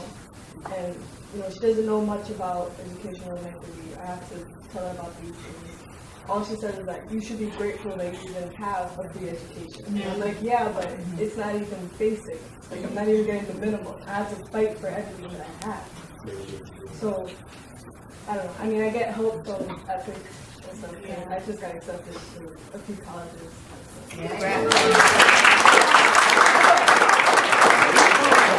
It's all about the work you put in and whether or not you decide to fight. And maybe one other student. Who hasn't spoken? Anybody who hasn't spoken? Lachey, go ahead. You haven't spoken. No, sure. Shows you're not really an old lady. Okay. The question, distractions. Like, I would love to take everyone to the top with me, and like everyone was talking about their parents' views, and I can relate to it. But telling my mother that kind of story, she kind of has a different mindset. She's like, well, at least you know, and you can battle it, and you can go through it. And it's not just about me, it's everyone else. And as a parent, of course, you're gonna want the best for me, but at the same time, when you focus on yourself and only your child, it's actually hindering as well, as much as not caring. And you have to think of us all together as a unity. So like when I go to school and I see the equity, I tell people, I constantly tell people, you have rights. And some reactions are like, all right, I have rights, okay, but what can I do about it? I can't do nothing. I can't go to the teacher like, I got rights, you can't do it. I understand their point with that, because I'm a student as well, but you still have to prevail, and I continue. And so you just continue, and soon they'll realize you're serious, and like they'll get the message soon. And at least one person, that's all it takes. It's interesting because some of the parents, I'm glad we're having this conversation because I don't think we've had it, at least not recently, this would be interesting to document sort of how you all are using the information at your schools and what the reactions are. Some of the parents who work with through a parent workshop, monthly parent workshop we do in Central Brooklyn with parents from 8 different school districts. They started bringing this information and these research tools that we created, make them user-friendly for parents. They brought them back to their schools, and a couple of parents have said, the minute they stepped up to their principal and said, I realize now that my child has a right to academic intervention services. additional tutoring or instructional support of other kinds if they're not meeting state standards. The next day, in one case, the principal began pulling that child out and providing that additional support. This parent had no idea. And other parents have used them in similar ways. Schools will respond, but I think it will be interesting to talk more about how can you, right? If you're talking to your teacher, you may be able to say, you know, I realize I have a right to additional support or instructional materials or an updated textbook, and certainly a student government, now that you have one, you know, may be able to use that. But we should talk more about how you all young people can use this and how other young people might be able to affect change in their schools by asking questions and bringing this information to your teachers and administrators and elected officials and otherwise. So, and final question, and certainly we'll have time. I know it's very late at night. Some of you have other things to go to, but if we can stick around for a little bit, would you be willing to stick around and maybe interact with some other folks and answer individual questions? Okay, last question. So, comment then question. Two things come to mind: resiliency and advocacy, which is what you are all showing. You may feel that right now I didn't get everything I deserve, and you are 100% correct. But where you're at right now is going to inform, as Lori said, putting the referral in there. I teach at a community college. Community college level, most of the time are people who didn't have the money to go to a college, didn't have a good education, I'll put that in quotes. The grades weren't there, the testing wasn't there, the stuff wasn't there. I teach people to be drug and alcohol counselors. 90% of them are people in recovery, use drugs probably through most of their high school career, and they're lucky they're even there now.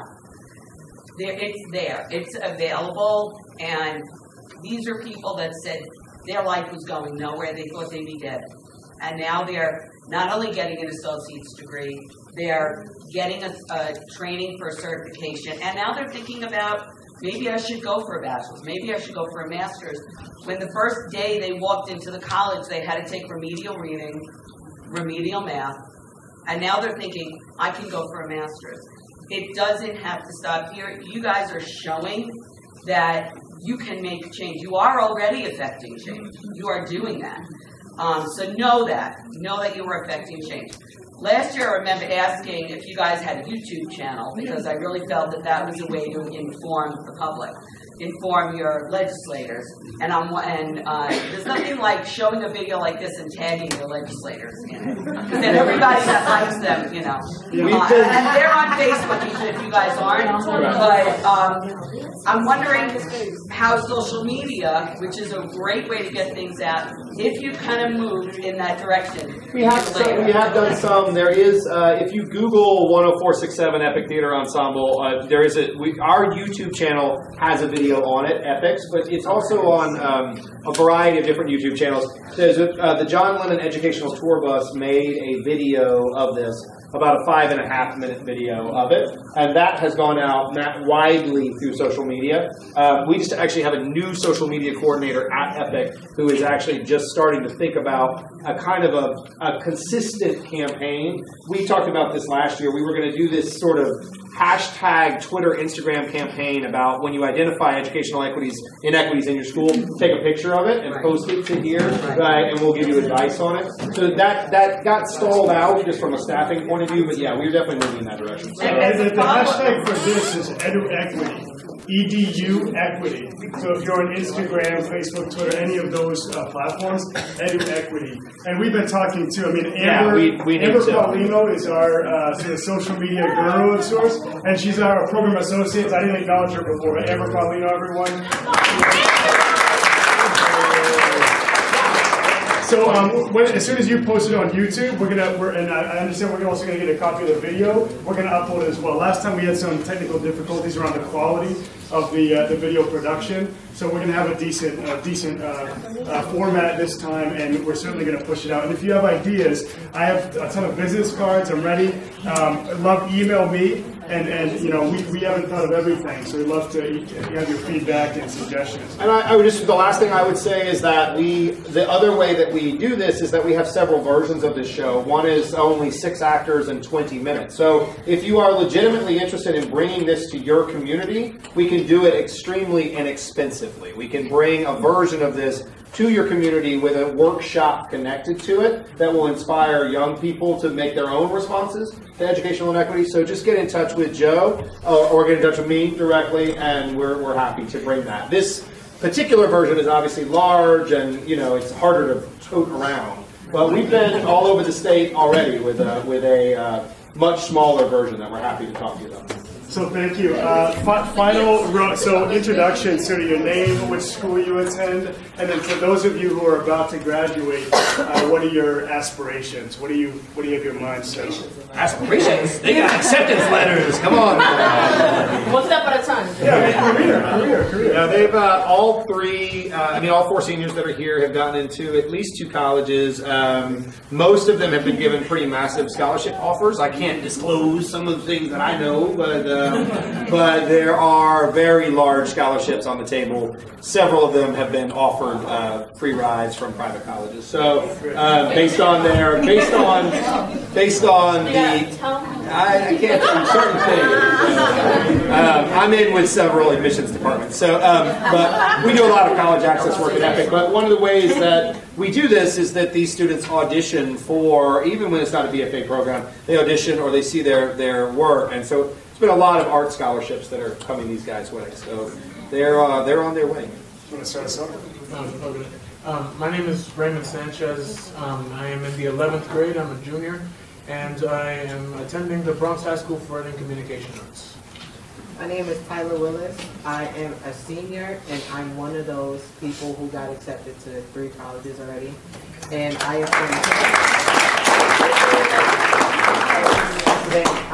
go to the Bronx High School for Writing and Communication Arts. My name is Trika McLeish. I am 16 and I attend the Urban Assembly School for the Performing Arts. I'm a junior. I go by Lexi Waller, but my name is Alexis Waller. I go to Chelsea in Soho, and I'm a junior. My name is Nashe Kelly. I am 16. Not old. I go to Bronx High School for Writing and Communication Arts, and it's in the Bronx. That's it. I'm a junior.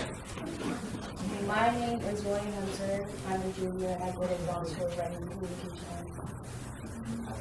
Arts. My name is Alex Bixman, and I'm 17 years old, and I go to Bronx High School for Writing and Communication Arts, and I'm a senior. What's your post high school plans? Well, since I'm one of those people who got accepted to colleges, and after high school, I'm definitely going to college, and let's see what happens in college.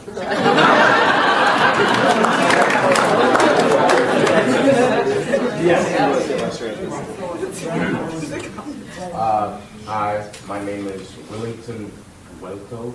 I'm 16. A little spice on that. And I'm a junior, and I go to Urban Assembly School for the Performing Arts. Hi. My name is Vanessa Martinez. I go to Bronx High School for Writing and Communication Arts. I am a senior, got accepted into the 5 colleges, I think.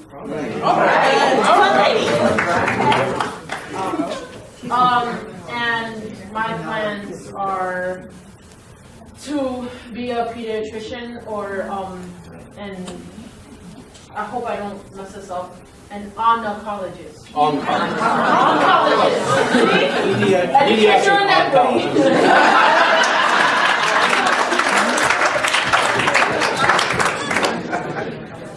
You gotta meet this lady. She's a doctor. Hi. My name is Brandon Channel. I'm 17 years old. I'm a junior, and I go to the Bronx High School for Writing and Communication Arts. My name is Rosa Feria. I am a junior, and I go to Urban Assembly School for the Performing Arts. My name is Raul Delgado. I'm a senior. I got accepted to 4 community colleges.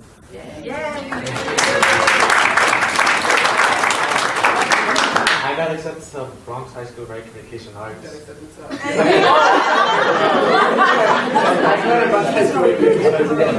Also, the future plan is basically like what I love, what I've been doing for like the past like 6 is basically act. My name is Mariam Montes.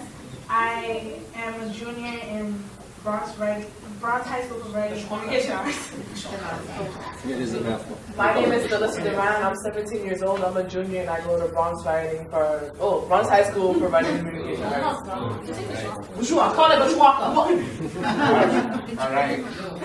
Hi, I'm Robert Simmons. I'm 16. I'm a junior and I go to Chelsea High School. Hi, my name is Abel Garcia, and I'm 16. I'm a junior in Urban Assembly School for Performers. All right.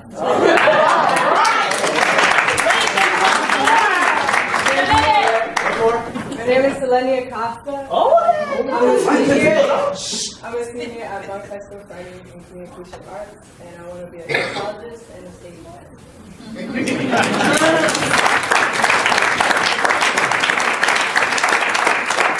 So I want to close with a final round of applause for the young people, amazing young people. I also want to encourage you to, if you want more information about your educational rights, your children's educational rights, take a moment to sign the email list that's on this table. I think we have several that will circulate. We'll keep you updated as we release these user-friendly Know Your Educational Rights handouts. Downloadable as free PDFs. You'll get them immediately through our email list and other invitations to other performances and workshops and what have you. So please take a moment to sign the email list and take a few of these Know Your Rights handouts that are right here. So final round of applause for our outstanding.